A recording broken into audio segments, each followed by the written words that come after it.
Nagani back in studio. Knicks in Miami tonight for Game 4, down 2-1 in this series, and that's not great news for New York. They're 3-18 in a best-of-7 when trailing 2-1. The last series they won went in this spot, 2000 against the Heat. And the story for the Heat has been playoff Jimmy, a.k.a. Jimmy Butler. He scored 28 points in Game 3, his 9th straight 25-point playoff game. Second longest streak in Heat playoff history behind a 16-game streak by LeBron James. He set that a decade ago. Butler currently averaging the most points in a single playoff in Heat history. The mark to stay ahead of is 33.2 by Dwayne Wade back in 2010. We got you covered. Reporters with both teams joining us now from Miami is Nick Friedel, who's with the Knicks, and Andrew Lopez, who is covering the Heat. Nick, let's start with you. New York's Big Three.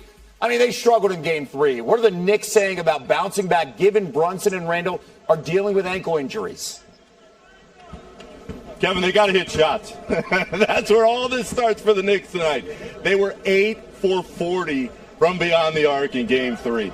Brunson knows he's got to set the tone. He's got to be more physical. The issue for the Knicks is they are a tough team, but they've run into a tougher group with Jimmy Butler and the Heat. They cannot just impose their will on this team.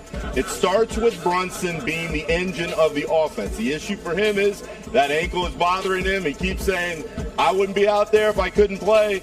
This is something to watch for early and often. He's got to get to the rim to set everybody else up. As far as Randall goes, he has not looked like himself since that ankle injury before the regular season ended. He is trying to gut through it, but this team still believes there is more within him, and they believe he'll deliver. But as far as those two stars go, Kevin, here's the key to keep in mind. We just heard from Tom Thibodeau a couple minutes ago. Manuel quickly, he's out tonight. So Brunson and Randall really have to set the tone offensively for the rest of their teammates to follow. If they don't, they're going to walk back into the Garden down 3-1, and their season will be just about over. You mentioned the threes and how inaccurate they were. The Knicks missing 32 triples on Saturday, their most in a playoff game in franchise history. Nick, thank you so much. Now, the difference maker in Game 3 on the other side for the Heat, Bam Adebayo. He struggled defensively in the first 2 games, but held the Knicks to just 2 of 14 shooting in Game 3, all over Julius Randle, specifically holding him to 2 for 9 shooting. For much more on Bam, let's bring in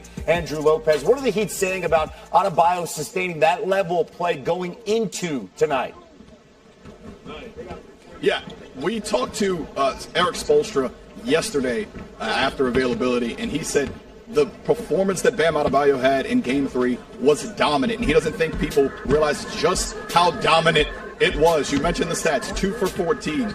He held Knicks 2 as the primary defender. In the first 2 games of the series, he held the opponent. It was 1.3 points per play. In Game 3, 0.31 points per play. I'm no mathematician. That's why I got into journalism in the first place. But that's a really good number. That's a really good number if you're the Miami Heat. If you're the New York Knicks, you're going to look for a little bit more offense. If you're going against Bam, doesn't seem like that's going to be the case. He called Bam their second best player. It's obviously Jimmy Butler, and Bam Adebayo. They will go as those two guys go tonight in Game 4. Andrew, we were all told there will be no math when getting that degree. The Heat are 3-0 this postseason when Bam records a double-double. Thank you so much. And more NBA playoffs ahead here on SportsCenter.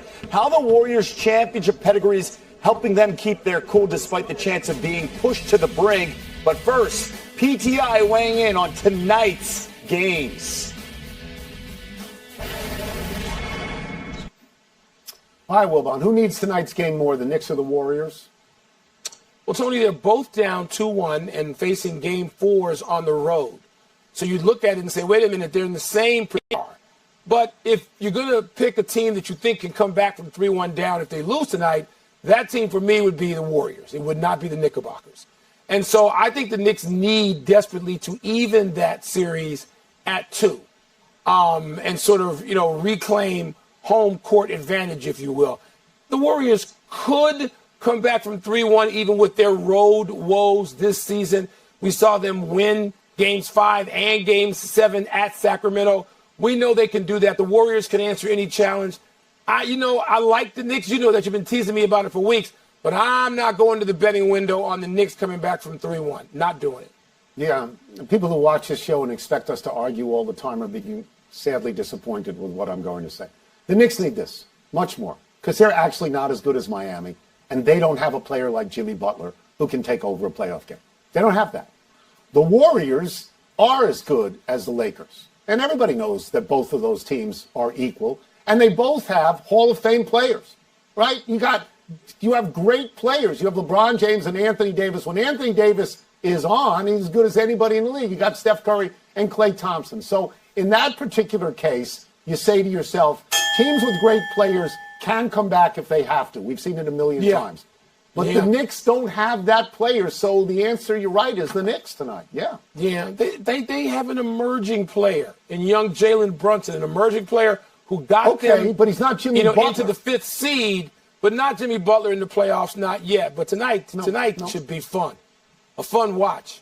Take some no-dos, Tony. No-dos. That's the answer for you. No, I'm going to take doze.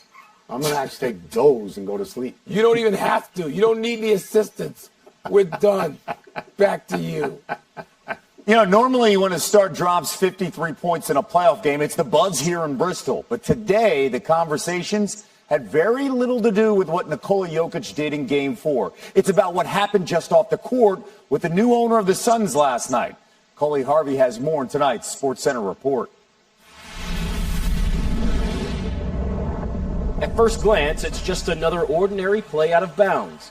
But then, Nuggets center Nikola Jokic takes 2 aggressive strides into the corner, and chaos erupts, sending players and refs into the mix. He told me I was elbowing the fan. But the fan put a hand on me first, so I thought the league's supposed to protect us or whatever, but maybe I'm wrong. Well, Joker was trying to get the ball, and he was wrestling the ball from Joker. That's ridiculous. I think it's crazy that Nikola got technical foul in that situation. He's going to get the ball, and some fan is holding on to the ball like he wants to be a part of the game. Just give the ball up, man. Do you think the fans, the owner of the Suns, made any difference? I don't give a I mean, I really don't care.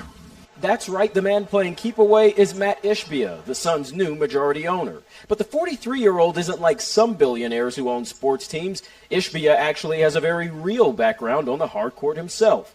In college, he walked on to Michigan State's men's basketball team, playing for Coach Tom Izzo, and even appearing in 18 games when the Spartans won the national championship in 2000. Sitting on the court, and he's a fan, isn't he? Yeah. That doesn't mean that he's so whoever it is, and he's a fan, he cannot influence the game by holding the ball. Ishbia tweeted Monday that he had a lot of respect for Jokic. Right after Jokic received a technical foul from referee Tony Brothers,